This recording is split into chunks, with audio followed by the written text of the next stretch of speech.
Today I'm interviewing Joryn Jenkins with Open Palm Law about how COVID-19 is affecting divorce. Joryn, tell me something. I understand a doctor lost their child because of their profession and this pandemic. Is that true? Yeah, we had a judge down in, I think it was Miami, in South Florida, tell a mom that she could not see her child anymore because she worked in an ER. And she was gloving and masking and she was doing everything she needed to do. In fact, she had been tested and the judge still said, no, I'm sorry, your ex-husband is not comfortable with you seeing your child every other day. They were sharing time every other day, I believe. So you can't see your child for the duration. Oh my gosh. One of the things I understand is you are a collaborative divorce expert. How would collaborative divorce help in a situation like this? Well, it might not have. Sometimes people are so fixed in their positions that they can't even consider the other person's point of view. In collaborative, we spend a lot of time trying to determine people's true goals and interests. So here, I suppose, we would have started by, your true goal is to keep your child safe, right? And you share that goal. So what could mom do to make you feel more comfortable that she was taking every precaution she needed to take? And I don't know that they had had that discussion. It's quite likely they didn't. And that didn't come up in the court case with the judge, I'm assuming. This was so fast. Everything in the courts right now is about COVID-19. The courts aren't talking about the normal cases right now. The judges have told us that all they are looking at is emergency COVID issues. What gives the judge the right to actually do that to a child and to their parent? If you're divorced, all of a sudden your issues are the state's issues. The state has the right to protect your child, in theory.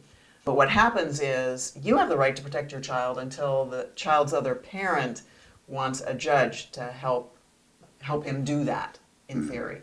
You can get divorced collaboratively, and if you reach an agreement, or you can mediate, you can cooperate, you can do anything. If you reach an agreement, it's very unlikely that a judge is going to say, no. You can't do that because your child needs additional protection. We trust the parents to protect their children.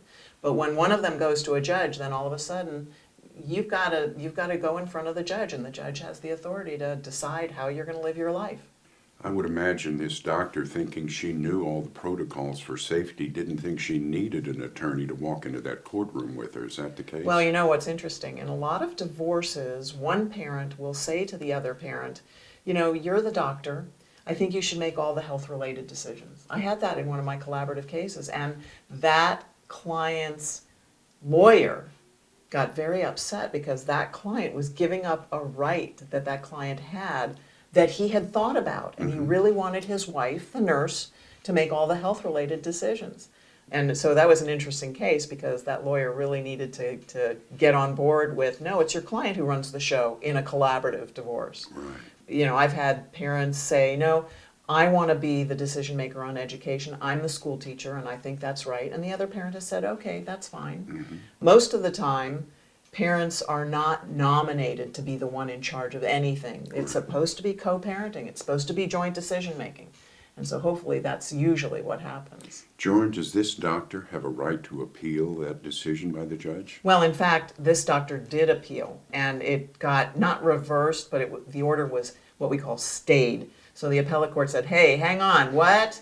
Let's just hold off on allowing this to happen. And effectively, in an emergency like this, basically reversed the trial court judge. Now, I don't know that there's actually been a final ruling in that appeal because the justice system takes so long, the wheels to turn. But, we operate much faster in a collaborative environment than we do in the courtroom.